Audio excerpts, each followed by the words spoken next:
Good morning. This is a recording for Saturday, January 20th. I don't know if you can see, but it's really snowing outside. It's not that cold, maybe 30 degrees, but pretty cool with all the snow. I'm gonna go venture out a little bit later.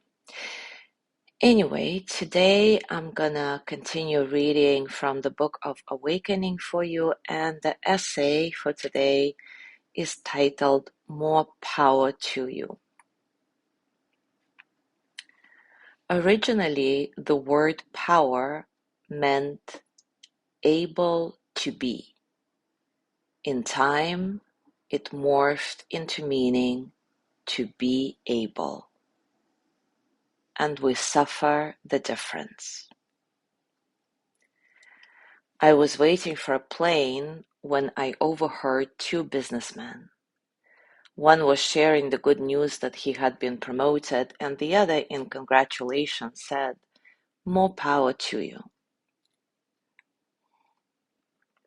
I've heard this expression before, but for some reason I heard it differently this time and thought, what a curious sentiment.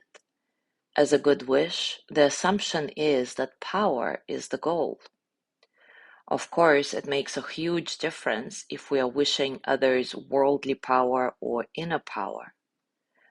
By worldly power, I mean power over things, people, and situations, controlling power.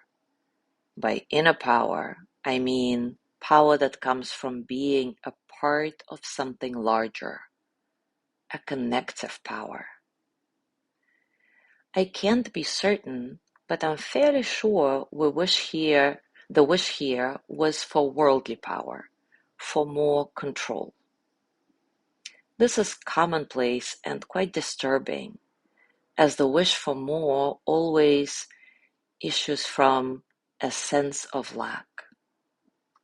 So the wish for more power really issues from a sense of powerlessness. It is painfully ironic that in the land of the free, we so often walk about with an unspoken and enervating lack of personal freedom. Yet, the wish for more controlling power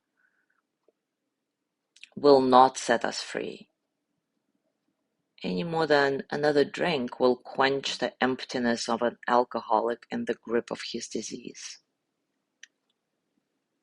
It makes me think of a game we played when I was 9 called King of the Hill, in which 7 or 8 of us found a mound of dirt, the higher the better, and the goal was to stand alone on top of the hill.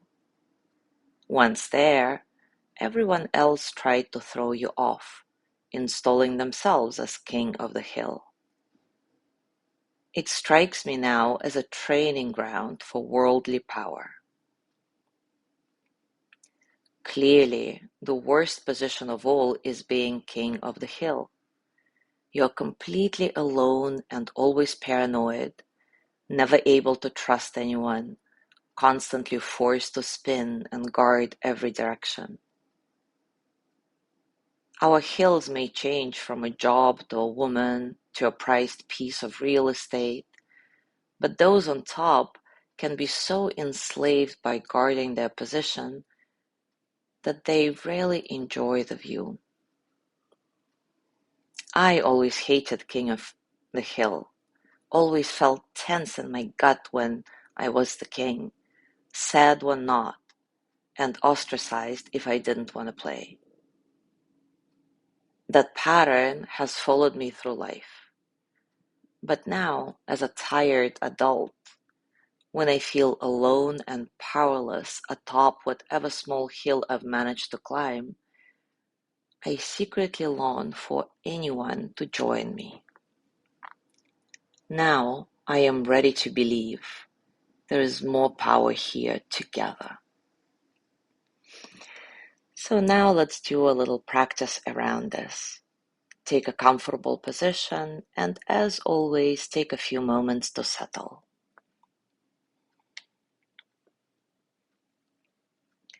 Settle into your body, your heart, your mind.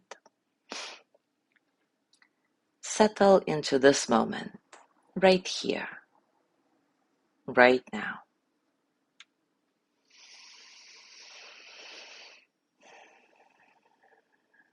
As always, your breath nice and soft, natural.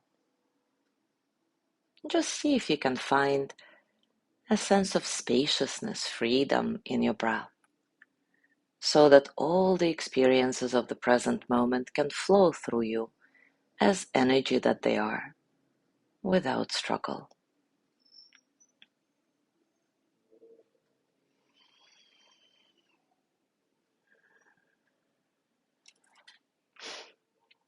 Now recall a recent situation in which you exerted control.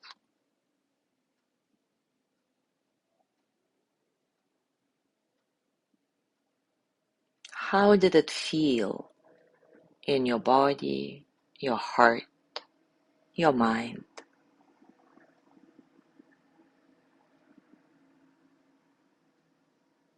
And more broadly, what did having a sense of control do for you?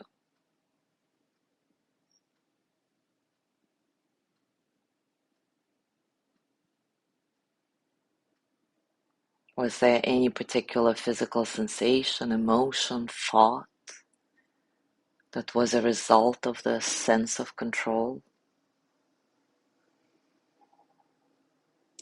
What did having a sense of control require of you? Again, physically, emotionally, mentally.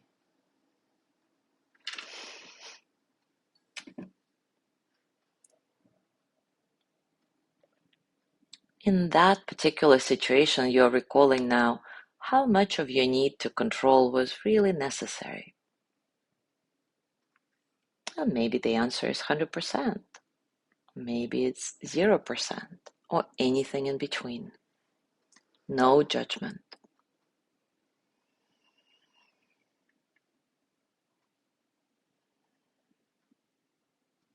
And now take a moment to reflect what would have happened if you let others join you on this hill of your control.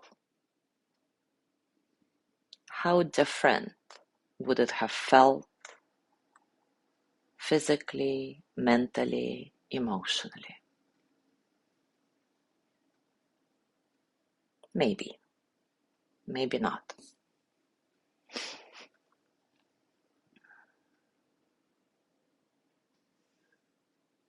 And now, as always, place your hands on your heart and thank yourself for doing this exercise today. With gratitude, send yourself the energy of loving kindness. May I be filled with loving kindness. May I be well in body and mind.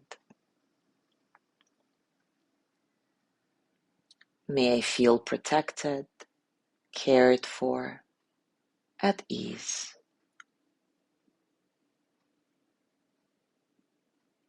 May I know deep, natural peace.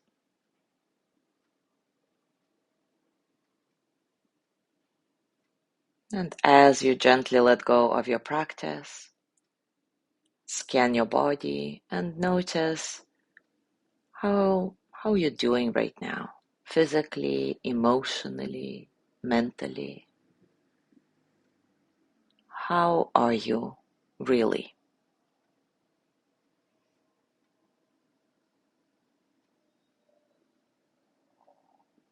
As you go through your day today, I invite you to continue contemplating how the word power morphed from from meaning able to be into to be able. Those are very different meanings.